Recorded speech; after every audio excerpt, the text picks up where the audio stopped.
Hello, and welcome to the Activated Living podcast, where we discuss everything mind, body, and soul.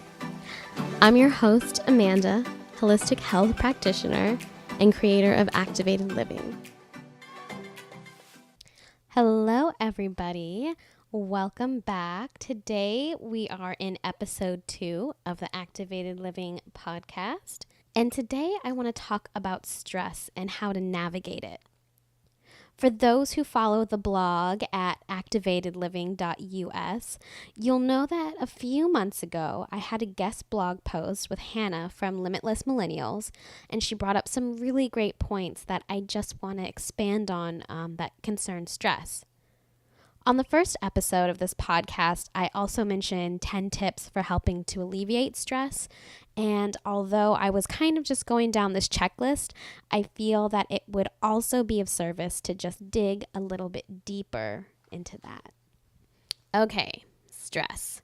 I mean, we have all had our fair share of stressful situations and stressful seasons in our life, and no one is immune to experiencing stress, honestly.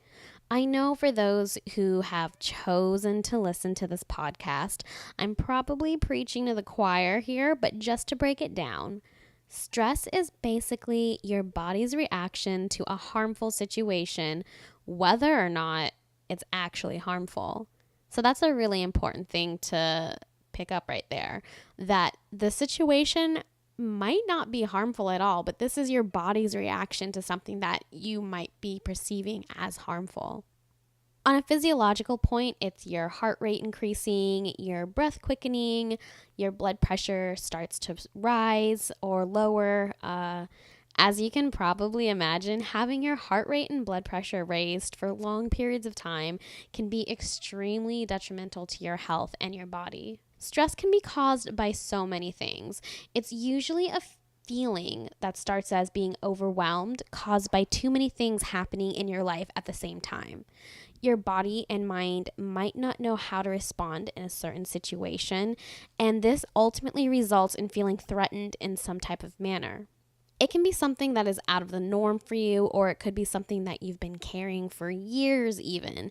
So maybe you're having a tough time at your job, you have too much on your plate, you're unhappy, or you're having trouble with some coworkers, maybe some issues in your love life with your spouse, your partner, your significant other. If you're naturally anxious, typically what I've seen is that naturally anxious people sometimes tend to lean a little bit more on the pessimistic side, and there's a scarcity mindset there, so that you're worrying about things that you really don't need to worry about. You focus on things that really are not serving you, and it just kind of has this snowball effect. And what starts off as something like a small little thought turns into something that could eventually, it could like plague your entire day. It can plague your entire mindset. It can even start creating belief systems that you start carrying with yourself.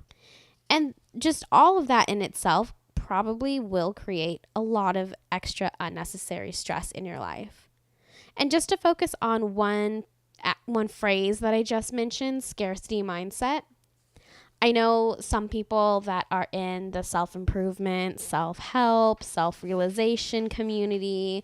I'm sure you've heard of that before, but if that's a language that you might not be familiar with, the scarcity mindset is the belief that there will never be enough.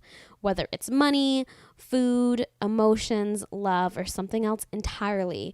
As a result, your actions and thoughts stem from a place of lack, and that's typically going to start manifesting into your reality.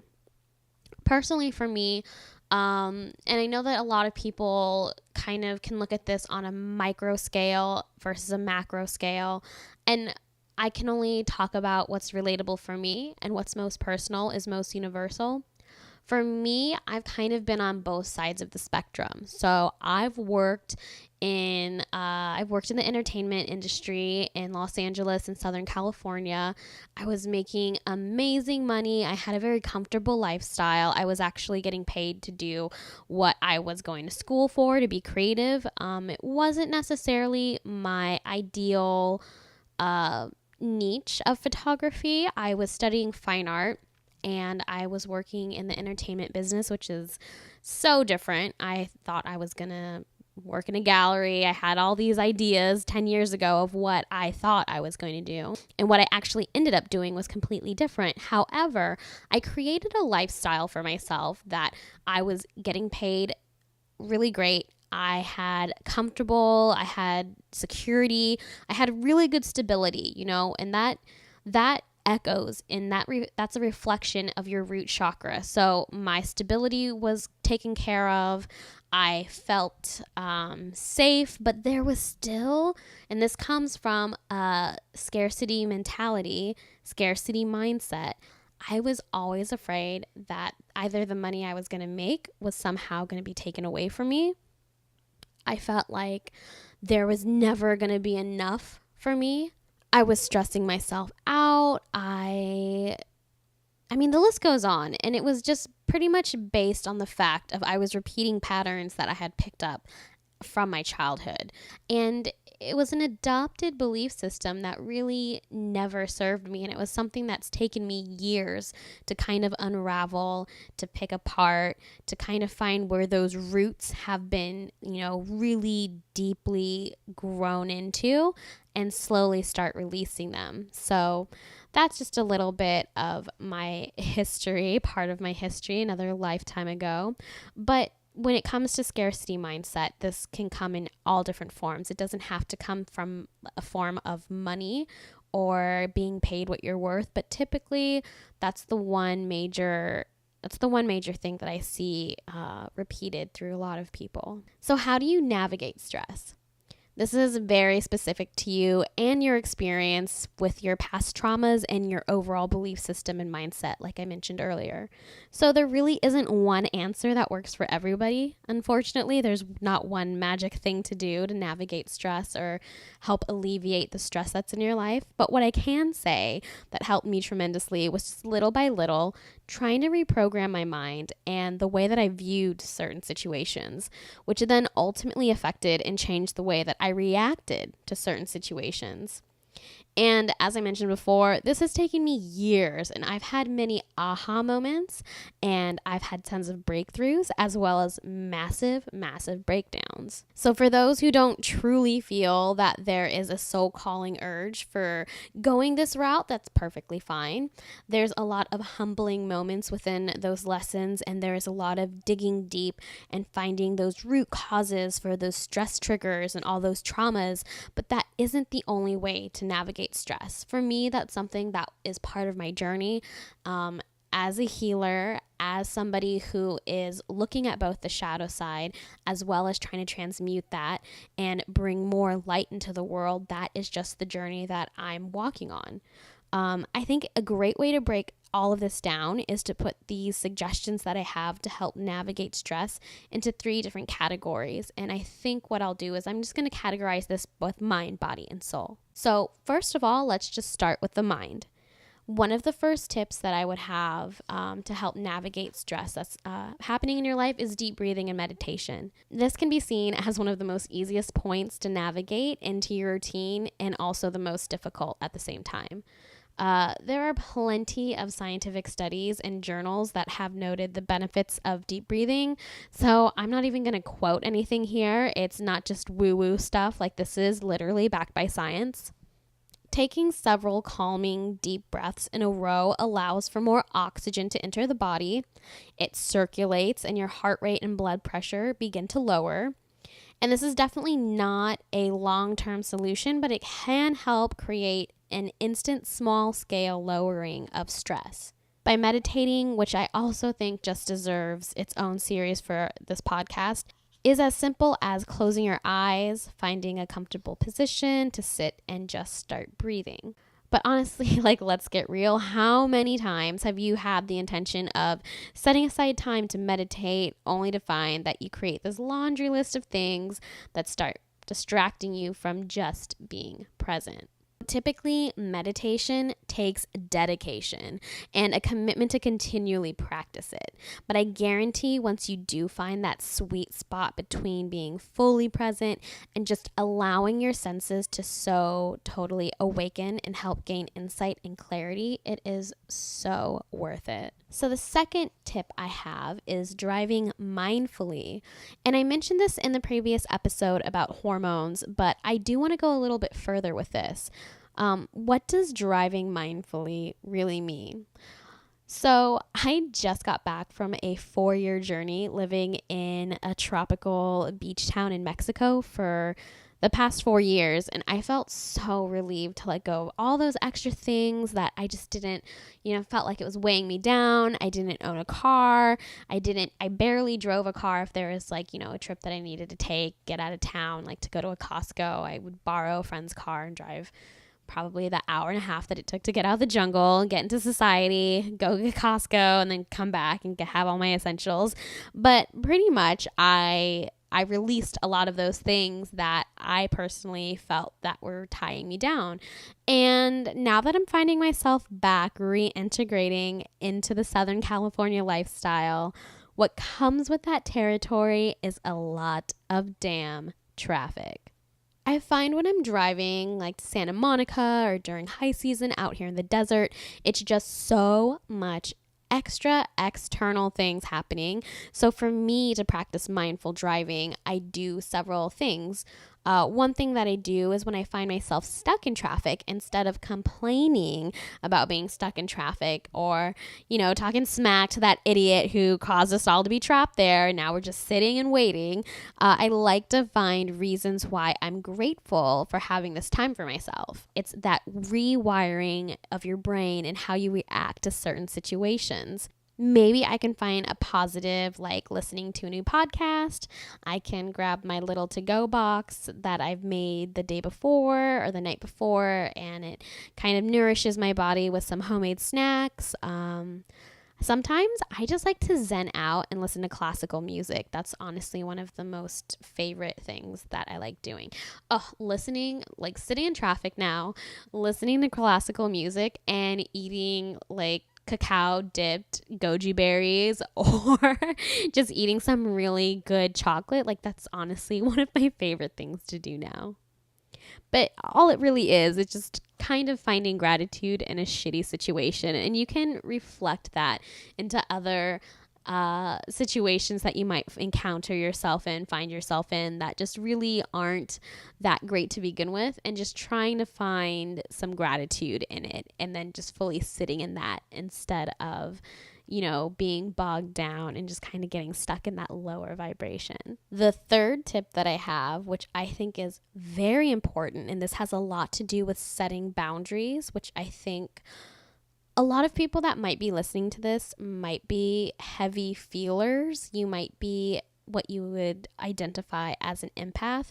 And this is extremely important. And that's to learn to say no more often. I'm categorizing this under mind just because I feel this has a lot to do with our mindset in general.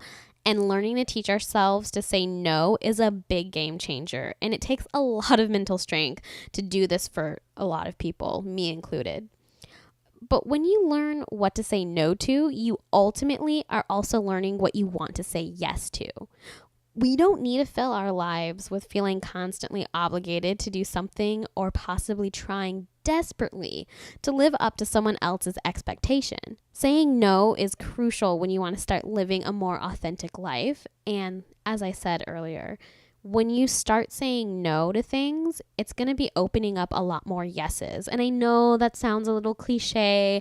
It sounds a little woo-woo-y. It just sounds a little too like power of positive thinking. But I promise you, if you make this a practice and you honor it, and you, let's just be real, words are frequencies and vibrations, and words are prayers. And when we say no to something that really doesn't hold our best interest, I can guarantee you, as you make that a practice, as you honor that, it is going to start opening a lot more yeses for your life. The fourth tip is I would say I don't recommend it for everybody, but I would definitely look into this if this is something that you feel called for. And it's cognitive behavioral therapy, or just therapy in general. Cognitive behavioral therapy is a type of psychotherapy in which negative patterns of thought about the self and the world are challenged in order to alter unwanted behavior patterns or treat different kinds of mood disorders. So this is going to be helping with people that have chronic depression, chronic anxiety disorders. If you're suffering from acute insomnia, acute depression, acute anxiety, there are other ways to navigate through that. But what I'm talking about here is something that's been plaguing you for a long time, that you've been living with this, that this has been causing not just physical and emotional pain in your life, but it also has been kind of seeping into just your lifestyle, how you operate with other people, how you operate in your business, how you operate in your marriage, in your relationships. It's also going to help treat different mood disorders, such as, if you have different mental illnesses, personality disorders, borderline personality disorder, bipolar. It's also going to help with alcohol or drug use problems. If you have marital problems, this type of therapy treatment usually involves efforts to change thinking patterns and learning to recognize one's distortions in thinking that creating problems, and then you reevaluate them in light of what's actually happening. Now, CBT is not for everyone, and if you feel that that doesn't align with you, that's completely okay. However, for me personally, I've spent a pretty tumultuous year and a half, and I've had so much stress, so much anxiety that has stemmed from these traumatic experiences and feeling this sense of just being stuck for so long. For me, I invested in therapy. I actually have different gurus, different medicine healers, different actual therapists and psychoanalysts. So I've invested in that into myself. And it's the best thing that I could have done for myself. I helped save my own life by seeing just a regular therapist, and my stress levels have gone down. I feel more confident in the decisions that I make, and I fully have a better understanding of how my mind works and what kind of old negative thought patterns I've picked up along the way from my childhood and adolescence, as well as continually learn just how I can view my reality and experience life without constant fear and anxiety. So I really am a huge advocate for therapy. I'm a huge advocate for seeking the mental help that you need. And I understand fully that a lot of people don't have that luxury. As I've stated before in previous disclaimers, I am not a therapist. I don't expect anybody to take anything that I say as medical advice or as substitution for medical advice. What I'm doing is sharing my experiences. I'm here as a guide. I am here to help people that need assistance in their journey. So, like I said, if there's somebody out there that really is seeking mental help and needs somebody to help aid them in their journey, I'm more than happy to listen and try to help you find the type of care that you need. The first tip that I have for helping navigate stress within the body is getting good and consistent amounts of sleep. This was and has always been a difficult habit for me to follow. I post this all the time on my Instagram stories and on my posts, but I just am always way more creative at night. And I understand that it's so much more better for us to go with our circadian rhythms, and it's an ebb and flow for me. Sometimes I go to sleep with the sun and I wake up with the sun. I feel rested, I feel rejuvenated, I am productive, and there's sometimes when I'm just a complete night owl and I bust out, 3 or 4 scripts and outlines for a podcast, or I've completely updated my website, or I've, done a ton of channeling and I've just written and all these just cosmic downloads that are coming to me, and that creates content in the future. it's hard sometimes also because a lot of people that have a little bit of an anxious mindset, when you're trying to fall asleep, you might be overloading with processing what happened in the day, what you're going to be doing in the future. And for me, I always just felt more comfortable doing things at night. I typically eat a little bit later in the evening. I don't have this whole winding down period or process or ritual. And I never had that growing up. It was pretty much just a demand of brush your teeth and go to bed. So the whole concept of allowing my body to be put in this restful state was seriously non-existent for me. And as I grew up, all throughout my adolescence and even up to my university years, it was clear that this habit had followed me throughout my life. And I'm almost 30 now, like legit, and I'm just now trying to create a better habit and a ritual process for me to just get my body ready for sleep. So, I mean, it's been a journey. You should honestly never neglect your body by not giving it enough time to rest and heal itself. The whole principle of healing and regeneration was a foreign concept to me. I really did not grasp that in order for my body to fully heal, to fully relax, I probably needed a solid 7 to 8 hours of sleep. So it's no wonder I was constantly feeling stressed out, like as this 8-year-old child. Yeah, you heard me. 8 years old, by not allowing my body to fully rest and sleep that it deserved and needed. And I probably was actually adding more stress to my mind and my body. And I do want to share something here, and I feel like it's important. I'm feeling called to share this, and I haven't experienced this or felt this in a long time. Like I'm talking 7, 8, 9 years.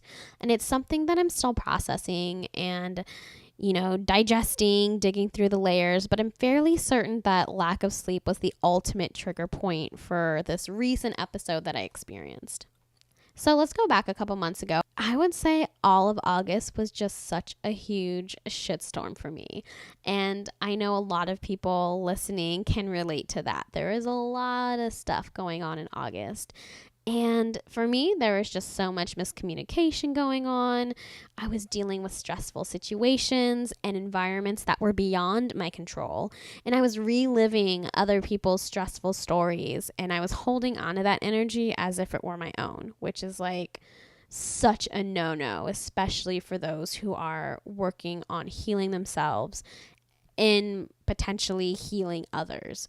And so I was never diagnosed in this 3-4 week period, but I'm fairly certain that I was suffering from acute insomnia on top of everything else. Now, I have this huge laundry list, but my sleeping schedule was just absolutely turned upside down. And I would be sleeping maybe 5, 6, 7 in the morning. I wasn't being creative, though. I was just full of anxiety. I was worrying about things, arguing over the phone, sleeping half the day then, and then waking up at 3 or 4 in the afternoon. My eating habits were not even eating habits. Like it was just grazing of like little things here and there. I didn't even have an actual meal throughout the day. And so I wasn't, nourishing myself on the physical level, on the emotional level, on the spiritual level. I wasn't dedicated to any type of daily physical activity or practice or meditation. And I was also encountering a lot of triggering and stressful situations. So that's arguing, feeling disruptive emotions inside my body. And it was just like repeat, repeat, repeat, repeat. One evening, I was actually trying to calm myself down and I was trying to do some yin yoga. And I hadn't also, like just as a note, I had not taken any CBD or medicinal cannabis for probably 2 weeks prior to that point. So my lupus was really just constantly flaring up. And that evening, my body just couldn't take it anymore. I felt these sharp, excruciating pains on the left side of my hips and my knees and my ankles. There was a lot of inflammation. My mind was racing. My heart was beating super heavy, super fast. I felt like my skin was like on fire. And it was literally the split experience of the emotional and physical just battling it out within my system. And I just felt like I couldn't take it anymore. And it was horrifying for me. It was a horrifying experience. And all I could hear in my head was like, you need to sleep. You need to sleep. You need to smoke and you need to sleep. And so that's what I did. And ever since then, it's just been the like consistently and constantly seeing all of the negative patterns that I was holding on to and actively trying to create better habits for myself. On a scientific note, according to the APA, which is the American Psychological Association, in studies of adults, the average amount of sleep that they were reporting was probably about 6.5 hours, which is less than the recommended 7 to 9 hours of sleep that are suggested for all adults. So many of the adults in this study reported having negative consequences for not getting enough sleep. More than half, which was about, I have my notes here. It was 53% reported feeling sluggish or lazy. 38% reported feeling very irritable. 29% report that they're having trouble concentrating. And 25% report feeling no motivation to take care of any responsibilities.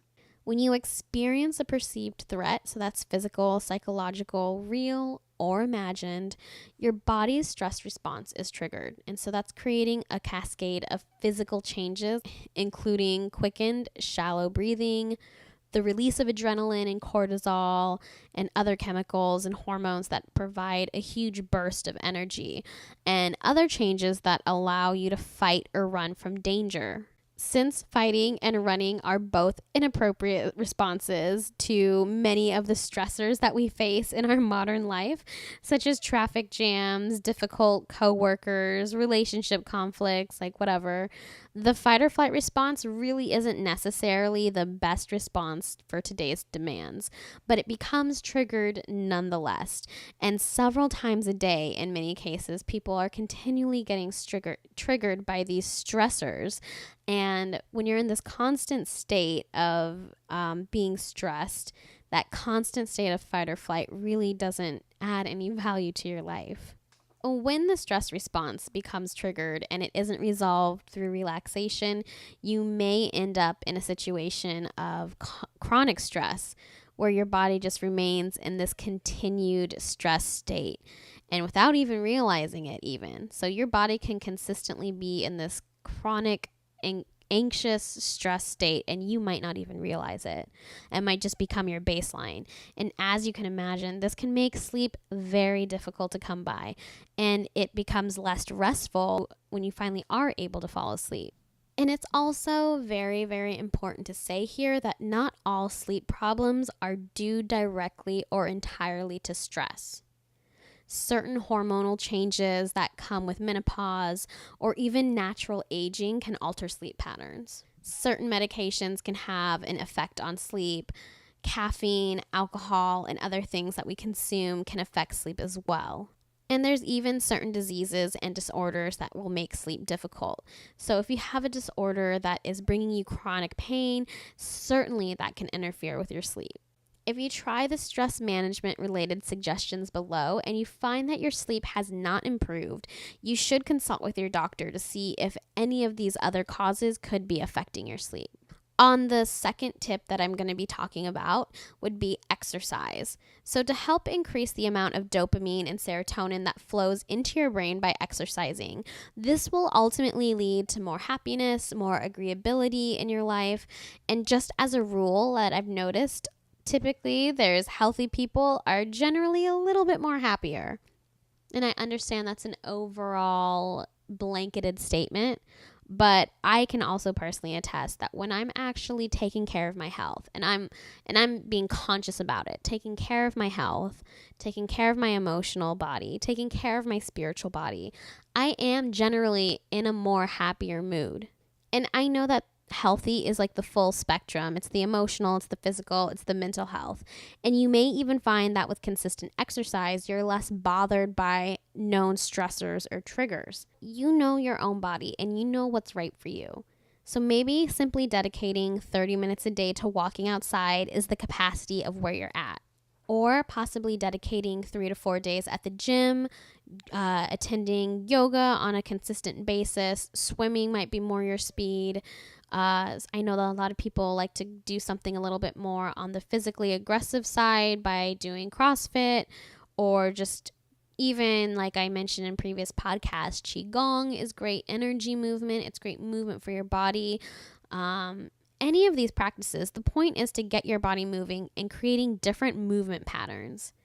Exercise increases the heart rate, which pumps more oxygen to the brain, and that also aids the bodily release of a plethora of hormones, which we talked about in the last episode, all of which participate in aiding and providing a nourishing environment for the growth of brain cells. The third tip that I have to help navigate stress, which I know this one is a very unpopular one, but it's eliminating coffee and other caffeinated high sugar drinks. I know so many people are not going to like hearing that, and it's going to be very difficult for a lot of people to implement. And if you listen to the previous podcast, episode 1, about hormones, this is a very key point in addressing adrenal fatigue and reducing cortisol. Although caffeine increases cortisol levels in the body, once the caffeine runs its course and leaves your system, there's this huge letdown. And it's the letdown that causes people to feel exhaustion, sadness, more stressed, needing to get that little pick-me-up in the middle of the day. According to a medical journal regarding stress hormones, caffeine and its physiological effects, this paper notes that the targeted effect of the hypothalamic pituitary adrenal axis is directly affected. So again, I spoke about this. This is in the previous podcast. The HPA, which is the hypothalamic pituitary adrenal axis, is the central nervous system / endocrine control of the interrelated endocrine, immune, and nervous systems. Chronic and or excessive cortisol release through constant psychosocial and physical stress, coffee or caffeine intake can negatively affect the usually tightly controlled hormonal balance, providing homeostasis in our body.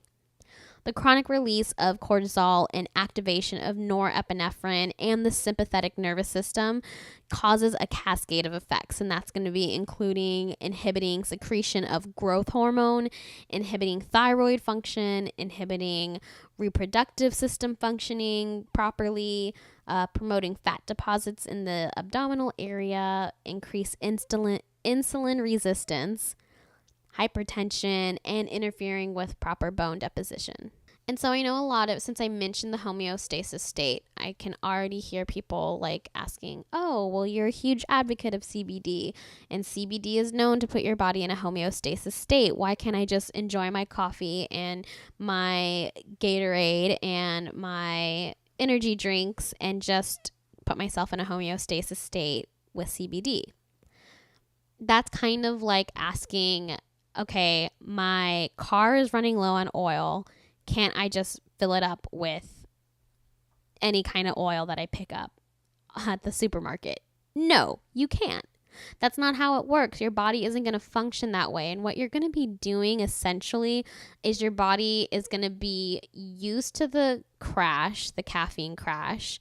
Your body is then going to feel like it's going to be almost like needing what that homeostasis provides with the CBD. And it's going to be almost like you won't be able to really function properly. I know that there's so many people that are into biohacking and using this cordyceps or this CBD oil or whatever the new hot thing is, whatever the hot new superfood is, to kind of help supplement a more active and vibrant way of life. But when you're not taking out the things that are like causing the crash to begin with, it's just really not going to serve you. Also, if you talk to any nutritionist, it's all about what your body is able and has the capacity to absorb. So if your body is constantly absorbing caffeine, sugar drinks, highly caffeinated drinks during different periods of the day, throughout the day, constantly and consistently, it's more likely that it's going to be harder for your body to really absorb all of those nutrients that these amazing cordyceps and superfoods and CBD oil products have to offer. So with that rant over, let's talk about the soul. So the first tip that I have for navigating your stress that is within the category of the soul is self-care. And I want to emphasize that this is so important. Even if you don't have a lot of stress going on in your life, this is important.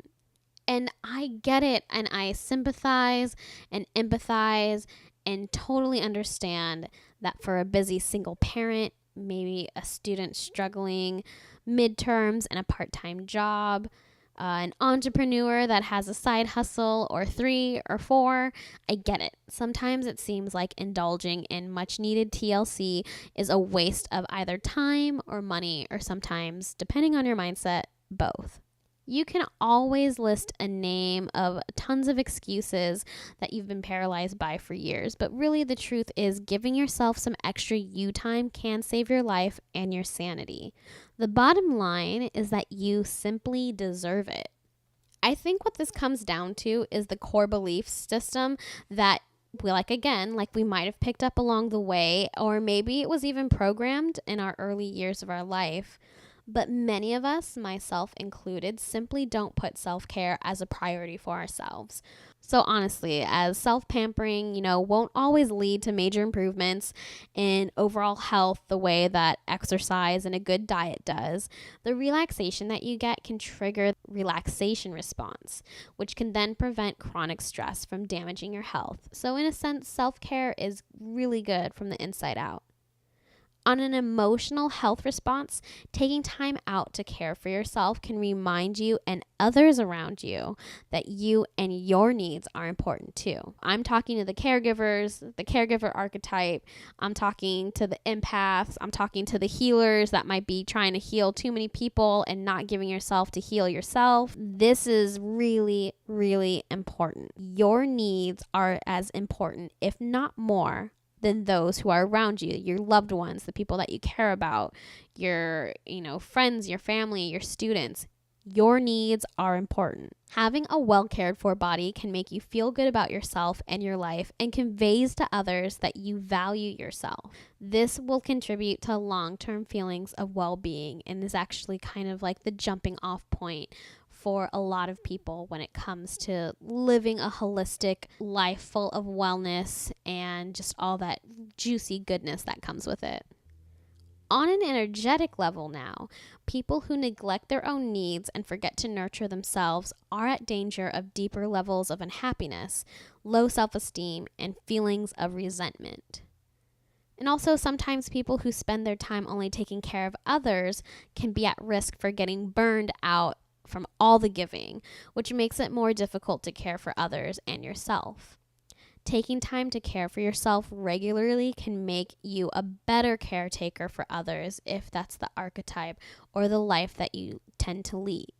I have a really good friend of mine who is a nurse. She went through nursing school, and just her personality in general is just a very caring, loving, nurturing woman. So it's no surprise that she chose a working in a children's hospital as her profession, and she does an amazing job at it. But there's always times when we kind of meet each other, catch up with one another, and she's telling me that she's like so burnt out. She's telling me all these stories of all the kids, and she has a lot of people that come in regularly because it is a hospital for children that focuses on cancers and autoimmune diseases. And she just gets burned out. She gets burned out from constantly, just doing a kick-ass job at her work. Then she brings that energy and totally is the caregiver, and she knows this, gives too much of herself to her partner and to others around her.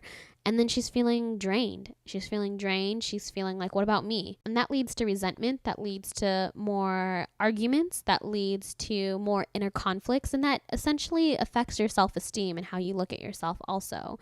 So on an energetic level, on a spiritual level, on a mental level, on a physical level, all of these are connected. When it comes to self-care, it's just so important. For me, I can totally hear the thoughts and the, judgments already, just being like, well, I have a full-time job, or I have 2 jobs, or I have kids, or I have this.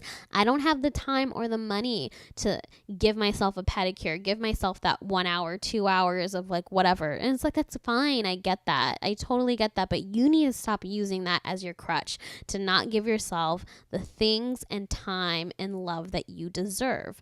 So for me, I had a time in my life when my bank account literally said, I think I had like the lowest amount in my bank account that I've ever had, and I am so embarrassed to say that, was 15 cents. But at one time I had like $25 in my bank account, and I think I had like $7 in my pocket.